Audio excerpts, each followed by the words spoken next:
오늘 말씀은 네로 황제에 의해서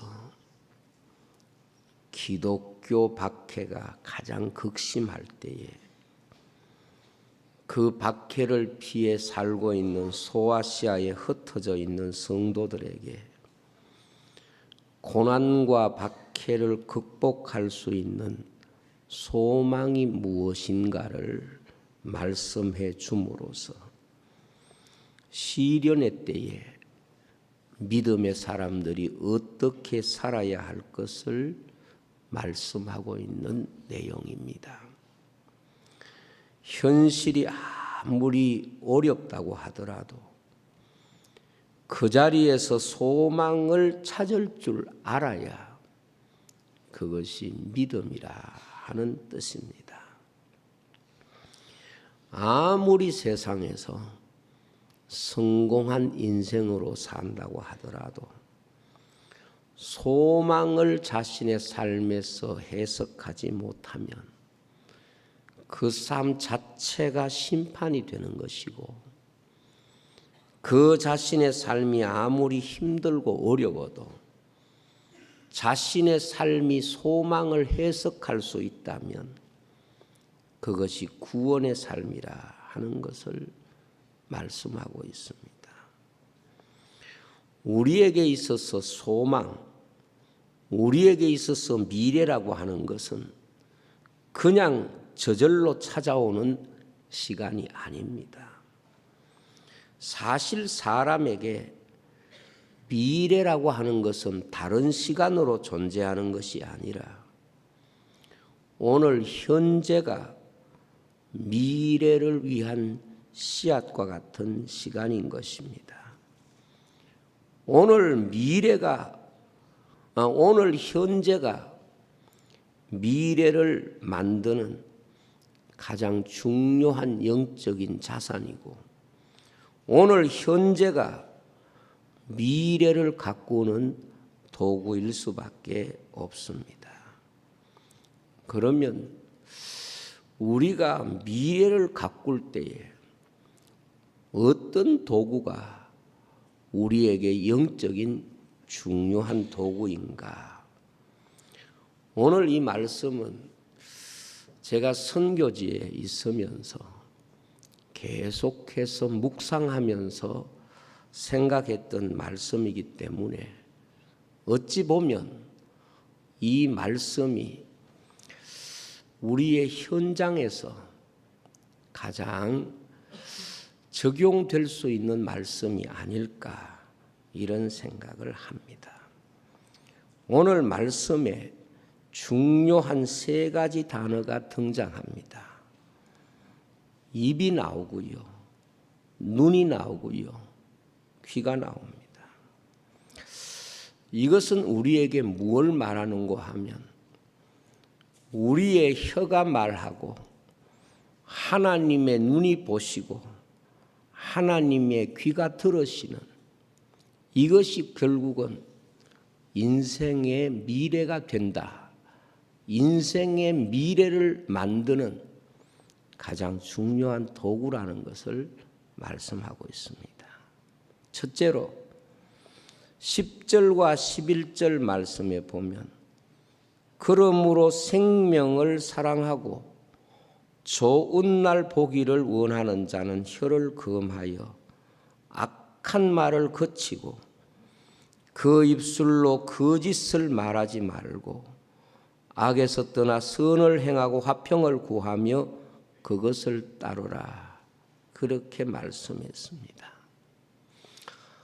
우리의 입은 미래를 여는 영적인 도구라, 그렇게 적용할 수 있는 말씀입니다. 그래서 야고보 사도는 인생이 미래를 향하여 나아가려고 할 때에 인생의 방향을 결정하는 핸들이 바로 인생의 혀라는 것을 말씀하고 있습니다.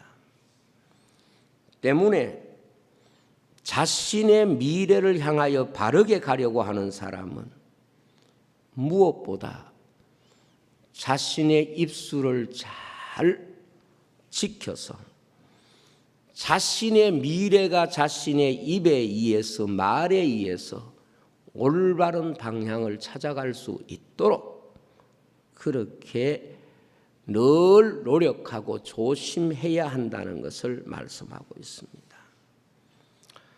우리는 우리의 말의 실수로 인해서 얼마나 다른 길로 혹은 방황하면서 우리의 삶에서 인생의 행로를 잃어버리고 방황하면서 살아왔는지 모릅니다.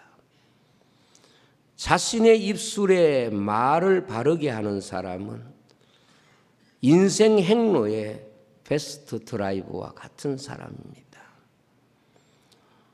성도의 입이 소망을 말하면 그의 미래는 소망이 되고, 성도의 입에 절망을 말하면 그의 미래는 절망이 된다. 이것이 성경이 우리에게 가르치는 대단히 중요한 교훈입니다. 오늘 말씀에 보면 혀를 금하여 악한 말을 거치라 이렇게 되어 있습니다.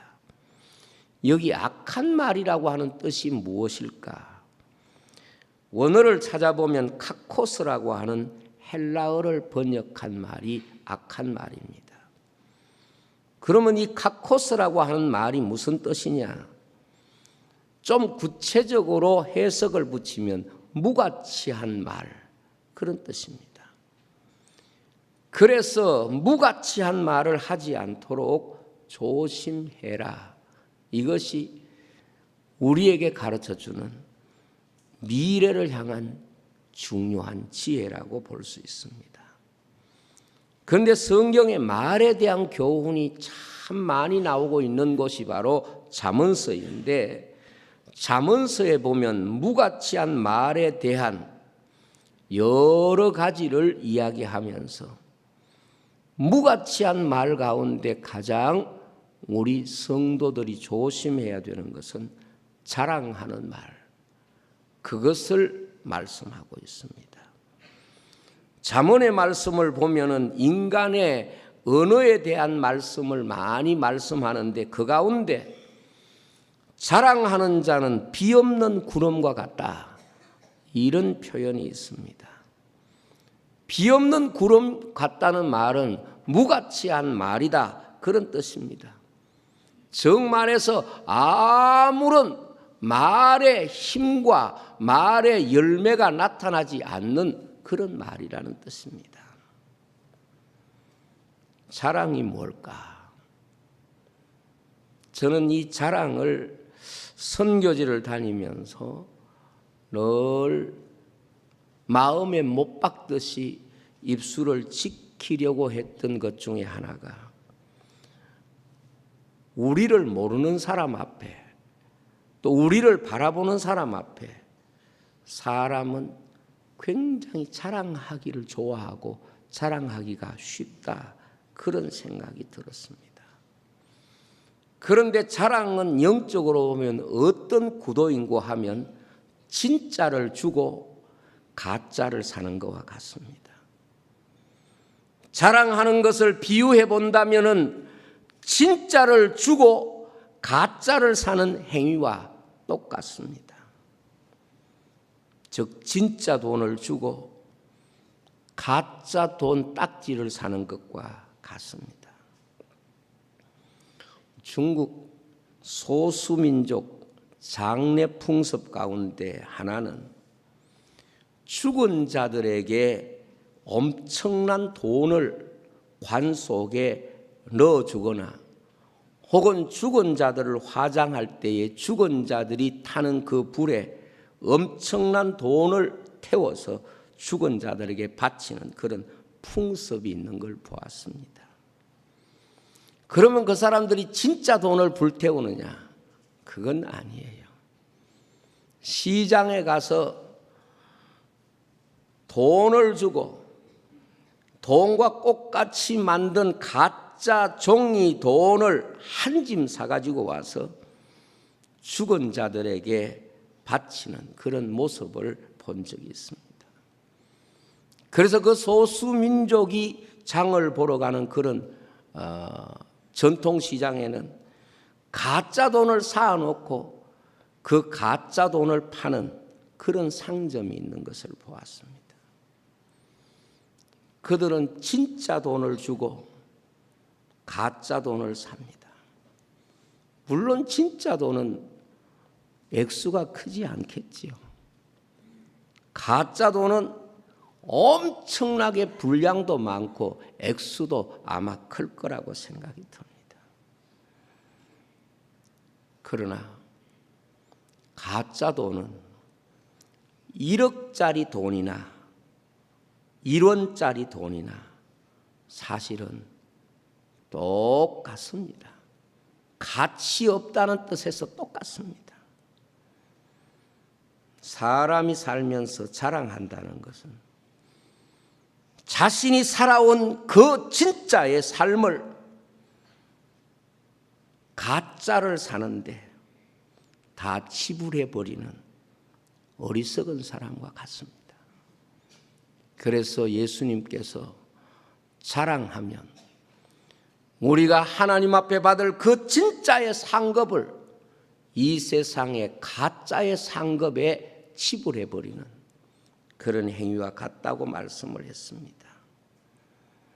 자랑은 영적 거래와 같은데 이것은 하나님의 나라를 주고 세상을 사는 것이고 영혼을 주고 순간을 사는 것이고 진짜 하나님이 주실 보상을 지불하고 잠시 있을 이 세상 것을 사는 것과 같은 것이 바로 자랑입니다.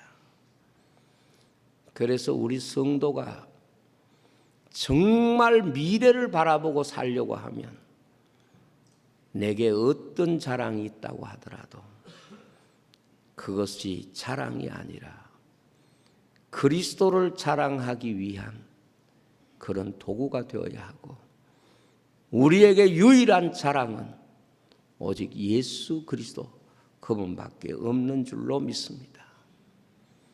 강단에 서서 설교하는 목사가 가장 쉽게 빠지기 쉬운 미혹이 뭔가 하면 자랑하는 것입니다. 어떤 목사님이 손자를 얻었고 보니 너무 좋은 거예요.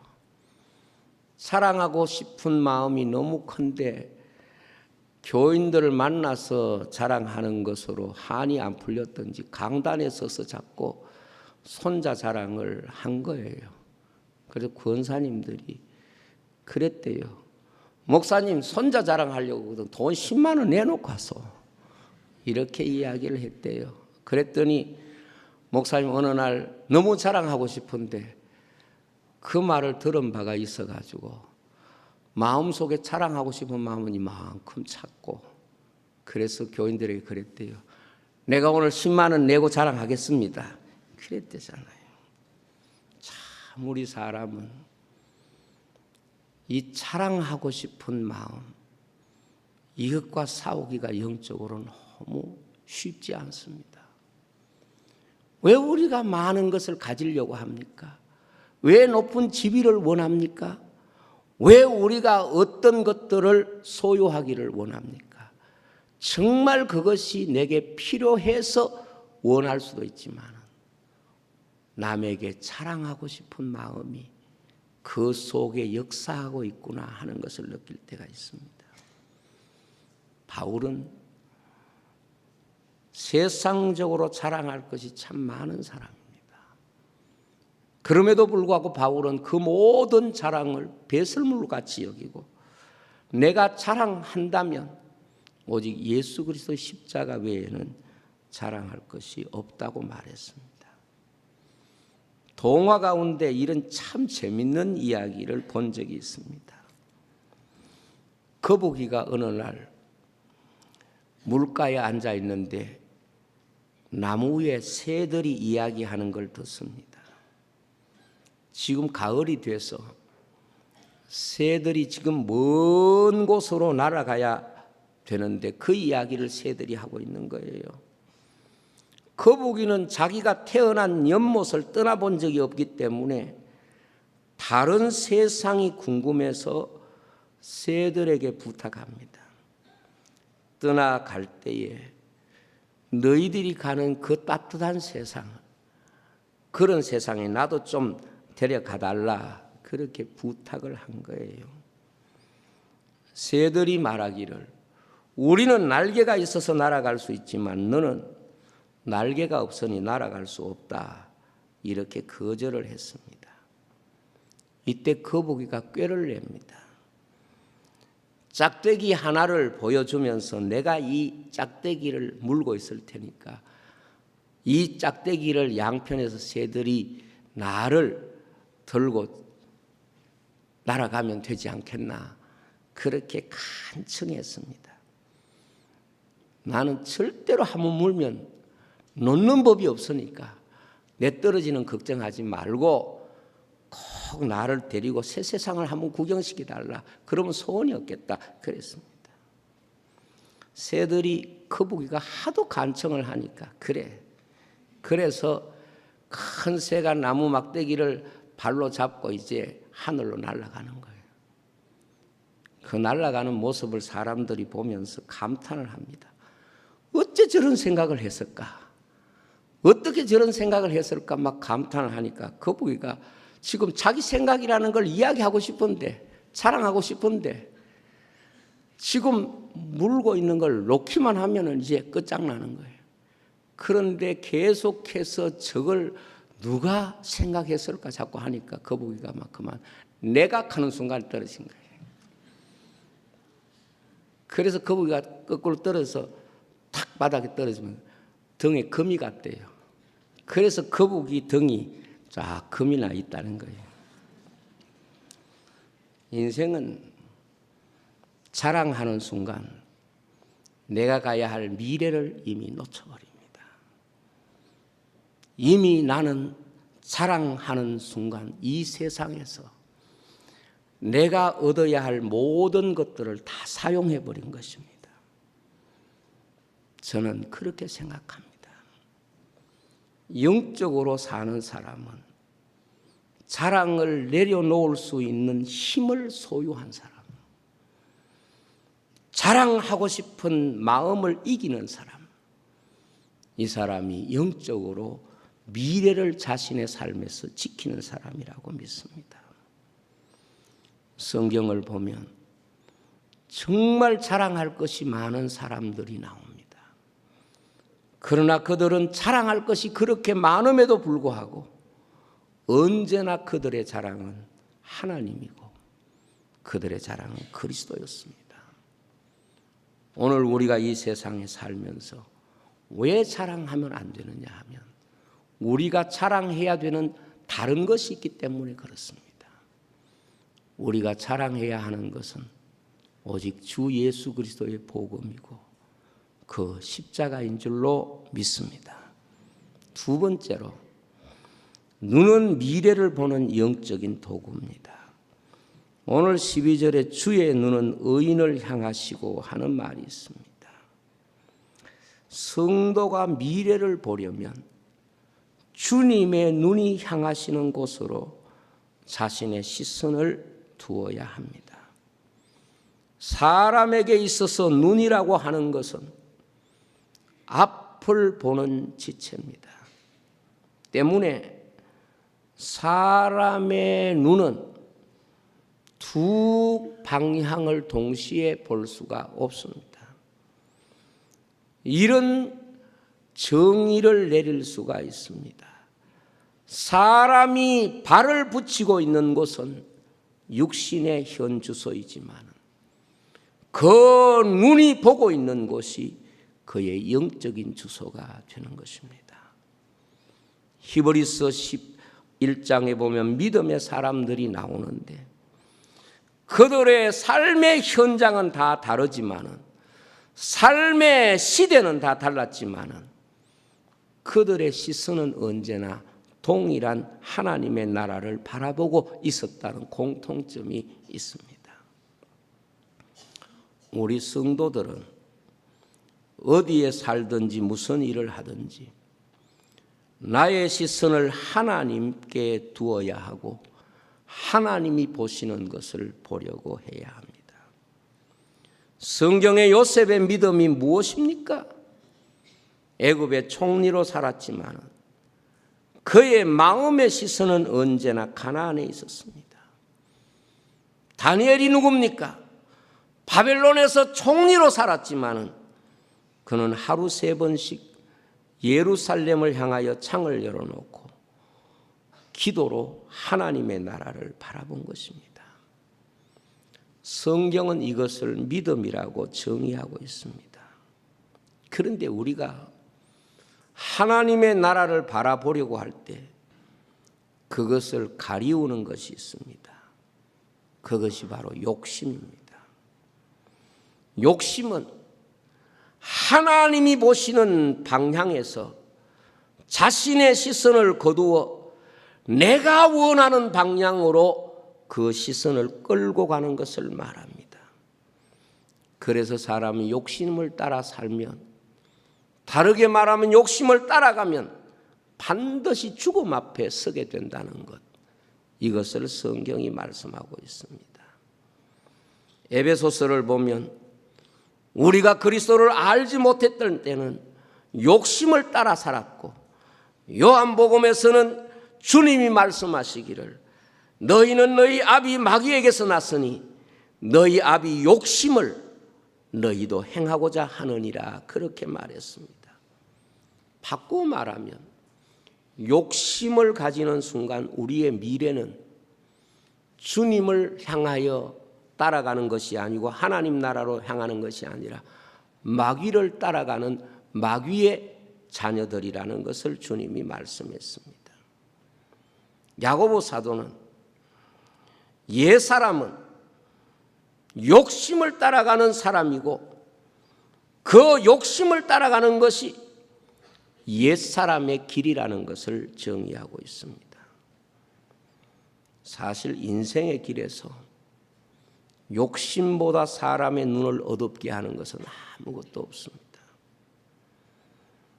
오늘 우리가 이 땅에 살면서 눈이 두 세계를 동시에 볼 수 없다는 것은 욕심은 영적인 것을 보아야 할 우리의 시선을 늘 세상을 향하여 보게 만드는 것입니다.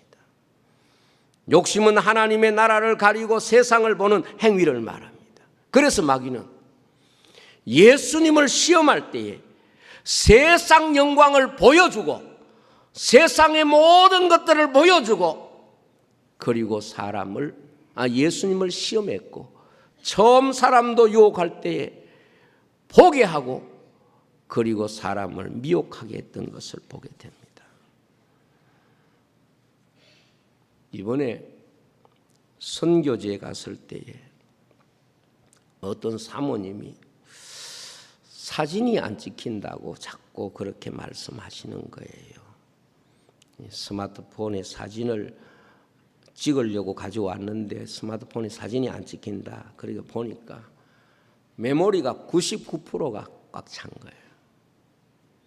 그럼 뭐 때문에 메모리가 이렇게 꽉 찼냐 그랬더니 너무 풍경이 좋아가지고 차 타고 가면서 계속 동영상을 찍은 거예요. 동영상 하나가 1.2기가를 차지해 버렸어요. 그러니까 뭐 사진을 찍을 공간이 없는 거예요. 그래서 제가 그랬습니다. 이거 비워야, 지워야 그 다음에 사진 찍을 수 있지. 안 지우면 갈 때까지 한 장도 못 찍습니다. 그랬더니 뭘 지울까 보니까 지우고 싶은 마음이 별로 없는 거예요. 그래서 제보고 그러더라고. 목사님이 보고 쓸데없다 싶은 거 지워버리세요. 저는 딱 보고 뭘 지웠겠습니까? 용량이 제일 큰 걸 무조건 지워버려요. 용량이 제일 큰 거 파일, 동영상 파일 하나만 지우니까 3일 동안 내 찍어도 되는 거예요. 영상이 워낙 용량이 많잖아요. 여러분, 우리라고 하는 마음 속에 욕심을 비우지 않으면 아무리 좋은 것이 내 눈앞에 있다고 하더라도 그 욕심 때문에 받아들일 수가 없습니다. 이것을 예수님은 비유로 이렇게 말씀했습니다. 씨가 뿌려졌는데 위에 가시가 가득히 있으면 아무리 좋은 씨앗이 뿌려지고 하나님 말씀이 뿌려져도 결실치 못한다는 거예요.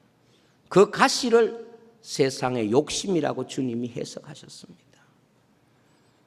그리스도 예수의 사람들은 그 정과 욕심을 십자가에 못 박아야 합니다.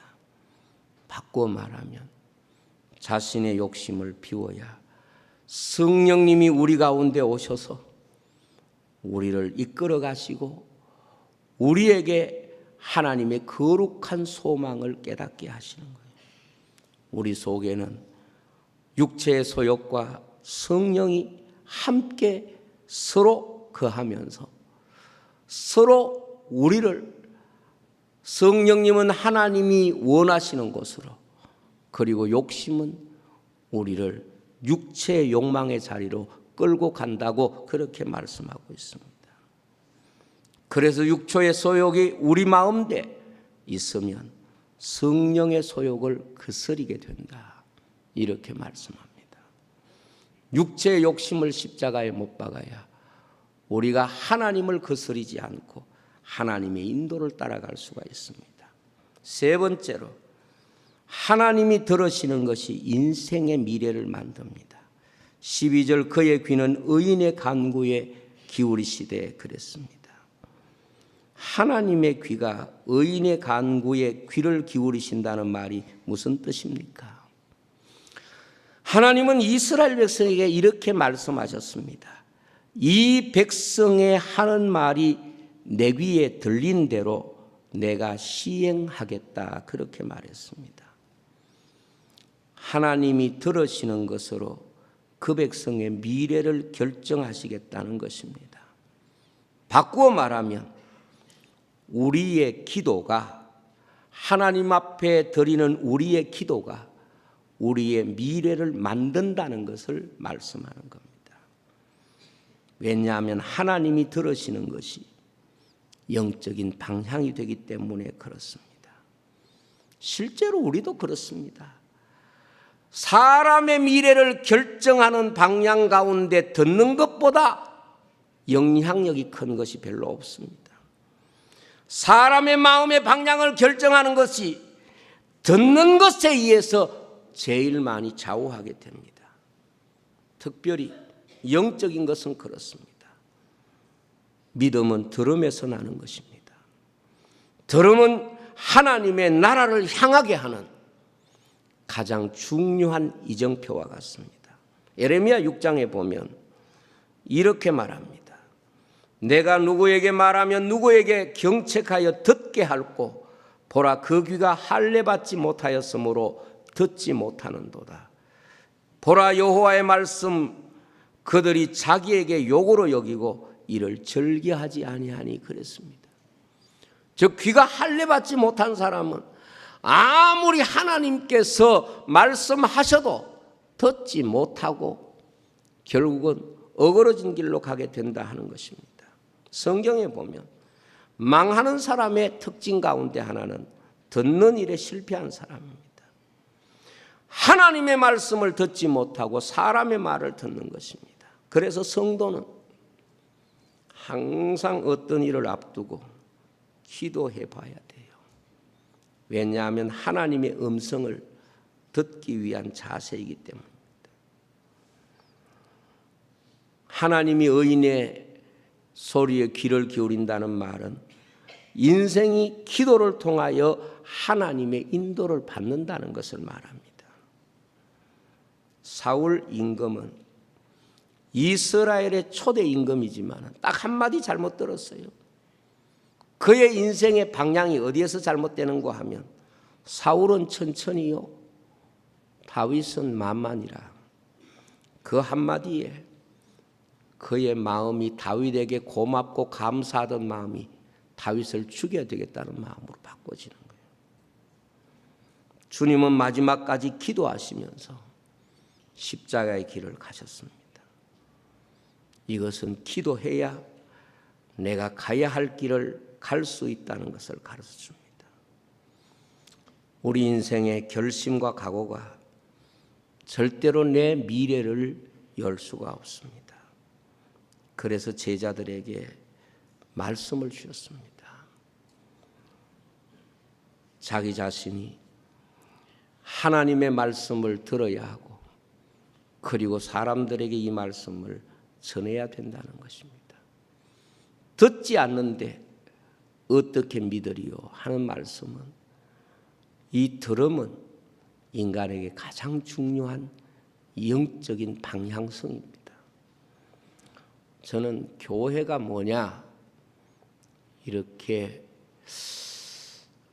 정의를 내리라고 하면, 교회는 이 땅에 있는 주님의 입이고 주님의 눈이고 그리고 주님의 귀여야 된다, 그렇게 믿습니다. 그래서 우리가 주님이 보는 것을 보아야 하고 주님이 들으시는 것을 들어야 하고 주님의 말씀을 말해야 되는 것입니다. 기도하겠습니다.